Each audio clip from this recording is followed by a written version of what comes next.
Noah North, what's happening? Man, I go by the name of Noah North. Just chilling. Oh wait, am I supposed to say what's up to you? Yeah. What's up? Like, it's just, I don't do the pen and pad. That's corny. Bad. Cool, man. That's what's up, man. Yeah. So you coming away from Austin? Yes, sir. Oh, okay. Congratulations, man. You got a video out called GOAT. Yes, sir. Okay. So we're gonna take it all the way back to the beginning. Okay. You're from Austin. Yeah. Okay. So growing up in Austin, how was that? It was cool, man. It was nice. It's kind of like a little oasis in Texas. So it's like, it's a very liberal place. And it's a very indie place, so like everybody kind of does their own independent thing. So straight up, Austin is, and I do a lot of geographical like research, and Austin is like the fastest growing city in America right now. Yeah. Almost coming to 1 million people, population wise. Yeah, no, Austin right now is like, it's like every day, you know, something new's popping up, especially with all the musical festivals. And like South by Southwest, ACL, they're all growing so much. Yeah. So growing up, so you're born there too? I was born in Iowa City in Cedar Rapids, Iowa. Okay, in Iowa. In Iowa, yeah. Okay, so why'd you move to ATX? I have family in Iowa, but my dad he found a job down here when we were young. Okay. And so I moved down. He moved to Austin when I was 5. Okay. And I've been there ever since. Okay, so at the age of 5, do you notice a difference in Austin between, you know, junior high, middle school, and now? Like, what's the biggest difference in Austin? Man, honestly, it's really like, I guess the vibe of the city has changed. Because when I first got there, everybody knew Austin as a weird place. Like, yeah, that's keep Austin weird. Yeah, is it still weird or no? It's weird, yo, but it's not as weird. It's more like LA now. Because I was out in LA and I got the same vibe, you know, like. Right. It's the same vibe, and it's weird because Austin was always that place that was like, you know, a getaway. Like you just. Like, you were in, like, your own little place there, and now, like, all the movie companies and, you know, the only thing that's not in Austin right now is music. And the sports teams. And sports teams, of course. Well, major league teams. I know y'all got the colleges and stuff like that. But UT's cool, and then we even have, like, a D-League basketball team and, like, baseball team, but it's all D-League stuff. Right. Okay, so were you rapping when you were 5, or was you just, what was you doing? When I was 5, I was trying to play football and basketball. Okay, so you was into sports. I was into sports, yeah. Okay. So when did you start rapping? I started rapping sophomore year in high school. So my brother used to be big into poetry and rap. Okay. And it was funny because my parents, so I come from an Arab background, like a Lebanese background, Muslim background. So my parents weren't really, my dad was a jazz musician, so a lot of people don't know. Okay, so you're Arab. Okay. Yeah. So, but my dad was a jazz musician, and my grandma had her master's in some kind of music studies. She plays like the piano and the guitar like fluently on my dad's side. But so we were always, when I was growing up, I was listening to like classic rock and like Nat King Cole and like just weird, like the Beach Boys, just like weird music. Yeah. And then my brother started doing poetry, and then he found like Talib Kweli and Lupe Fiasco. And Mos Def, because he was looking for like, you know, rappers with similar backgrounds as us, and that's like, you know, that's how it all started. But then so when I found, because I started listening to those guys, I was like, yo, they're good. Like I really like Lupe, but that was when Wayne was popping. Right. Like what it had to be like what 06, 07, 05? This was Wayne like, been popping for a minute. So check this out. This was like literally right before YM, like right before Cash Money. Okay, so Hot Boy Wayne. Like it was like 2007, 2008. Okay. Right before Young Money. Let's say when he dropped the Carter 3, around that time, the draft. Yeah, exactly, the Carter 3. Yeah, okay.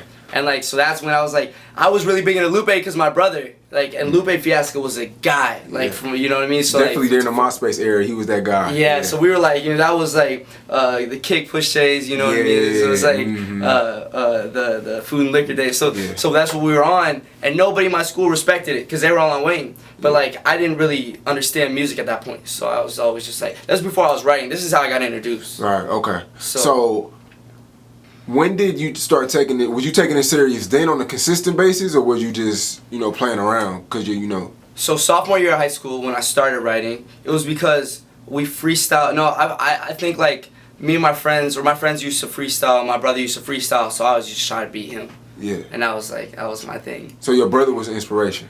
Yeah, he was. Okay. Is he still around? My brother's my brother is like the face of this company. Okay. Like, so North. North. Okay, so This is how I found out about you. A&R from 300. Shout out to Zeke.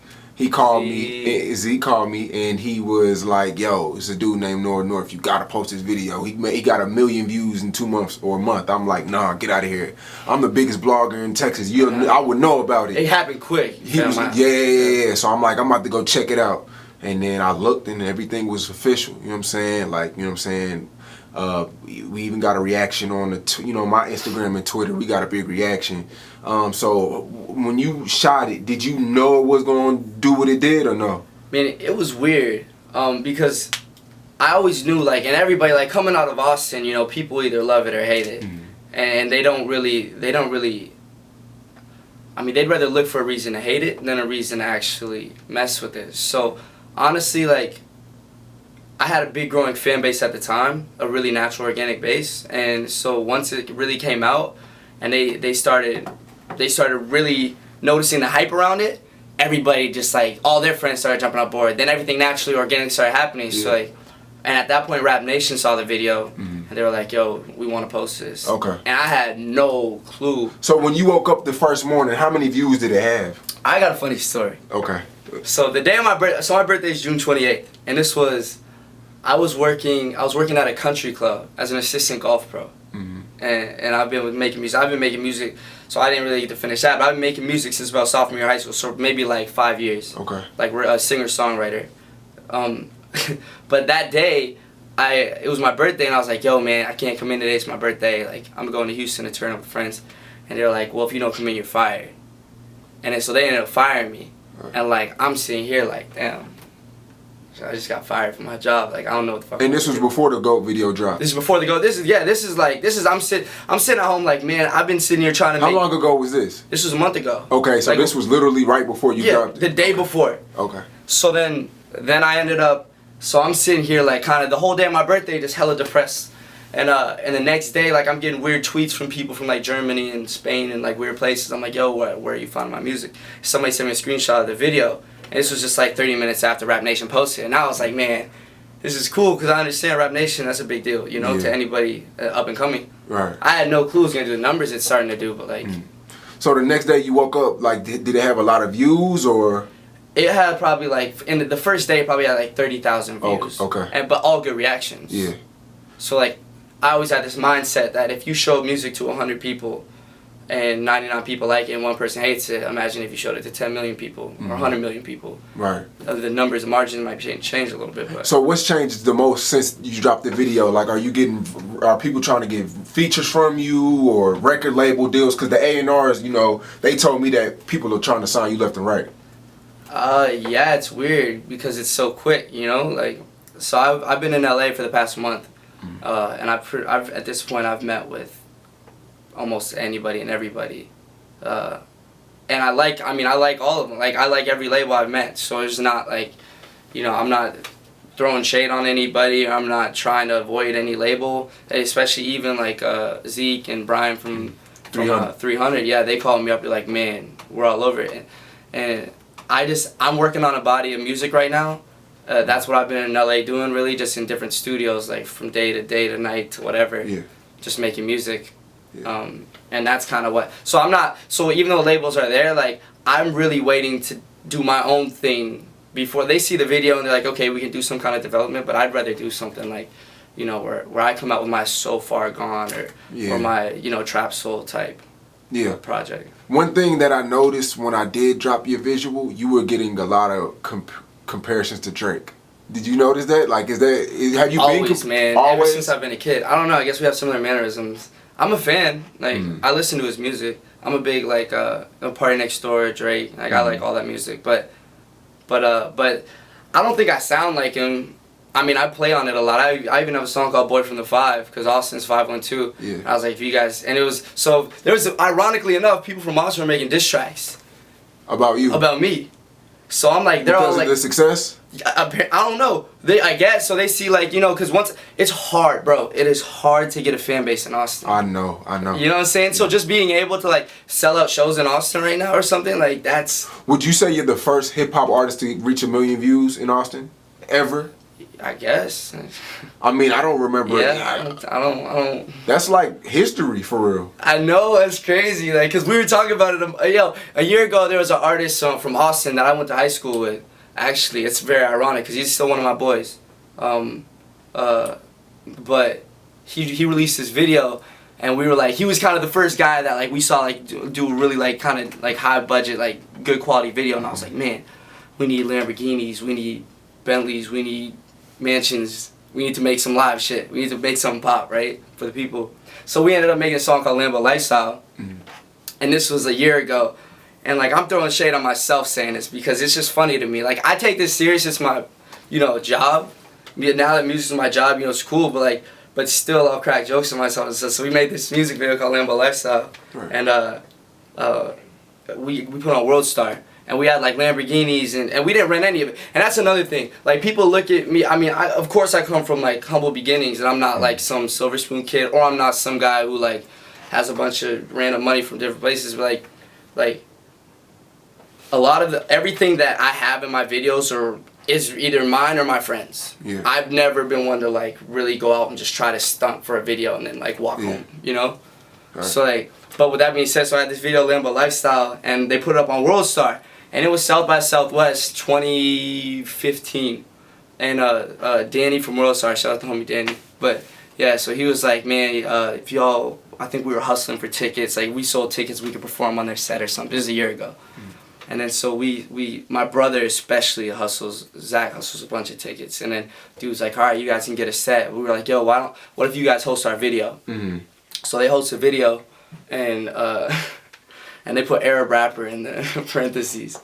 And every single comment was just, and there was like Lamborghini in the video and some other stuff. It was called like throwing money in the air. It's like the chorus. Right. And then we didn't throw any money. Oh, so that video didn't get a Yeah, and this is all, so that's what I'm saying. Like everybody was throwing shade. You know what I mean? But like that was kind of our taste of like failure. And we were like, man, damn, we thought everybody was gonna mess with the movement and this and that. But that's another thing is like you can't like there was so much adversity and then we were just like fuck it. Right. When they come out with a song like that, the song kind of ends up bigger than the artist. You know what I'm saying? Mm-hmm. Like Trinidad James. You know what I'm saying? Absolutely. And Q. A lot of these artists, K-Camps and all that. Like it's a whole bunch of artists that come out with the song and it accidentally blows up and they can't control it. It's just a dope record. Yeah. So what are you gonna do to know where North is big and not go? You feel me? You want to know, so what I think is cool about that, and that's actually a really good, statement because that's true. And a lot of artists get pigeonholed by one song. And artists you see now try to get themselves out of it by dropping other follow-ups that may not be as good. Mm. But, so for me, every label that called wasn't about the song. Mm. It was about, they were like, yo, we like your energy, we like your image.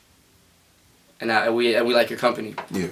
It's like what you do for yourself, right? Because a lot of people are just looking for help, but like people don't want to go put in work, right, to get it done themselves. Straight up. So you mentioned working a job before. How many 9-to-5s have you worked before? 20, 30. Which was the worst? Which was the worst one? Bro, in the past year, Sean, I worked at Zara, Dick's Sporting Goods, Neiman Marcus. I've worked for this weird startup company where I was doing some business stuff. Lifetime Fitness. Shout out to Lifetime Fitness. You how to keep me right. But no. I've worked a lot of jobs, and that's something people shy away from. Cause I'm like, it's easy to sit back and say, man, I'm just gonna go sell Yale or something. But you're Arab though. You come from a wealthy family, right? Nah, man. I come from humble beginnings. My dad was really didn't have very much money when my mom got married. Yeah. And he's a working man, so I respect though. Yeah. My dad's kind of the reason why I work so hard at music just because I'm like, if I wasn't doing this, I'd be in school or I'd be, working a corporate job or something. Yeah. In the future, not now. Right. So you did come from a middle class? Yeah. Okay. My dad worked for everything he's got, so I didn't. So when I have try to rely on absolutely, him. That's why I work for myself, and he always grew us up with that mindset to always work and be humble, you know what I mean, and give more than you take kind of thing. Yeah. Straight up. And So it's weird is because this weird because you quit your job, you dropped GOAT, and now it's like you making money off rap? yeah, That's crazy. yeah. I think I have a feature. I have a feature I'm doing tomorrow in Dallas. Just ironically enough, like somebody hit me or my manager on Instagram. Yeah, it's But, crazy. How much you charging for features now? Does it vary or? It varies. I mean, if I like a song, honestly, if I really like a song and like I like an artist and what they're doing for themselves, I might just jump on something. Yeah. I don't really do features. Yeah. So like now since it's my job, like I kind of like I'll do like 1,000 a feature just because I understand where I'm at and what's to come. Yeah. And not to say that in like a, you know. To be Yeah, cocky. yeah, exactly. I'm just saying that it is what it is now, Mm-hmm. Like before, I think I even like in Austin, like I respect and I put everybody, like I tell everybody to keep working, like I support everybody, right? But I stay to myself and kind of my company for now, just because I understand like, the importance of just having like a small group of people. Straight up, and if you're on everybody's record, where's the value? Exactly. Exactly. And now that go ahead. Well, now when I get on a record, you know what I mean? It's like everybody in Austin is just kind of like. What's that meme where the dude's like looking through the... Oh, like, yeah, I know exactly what you're talking about.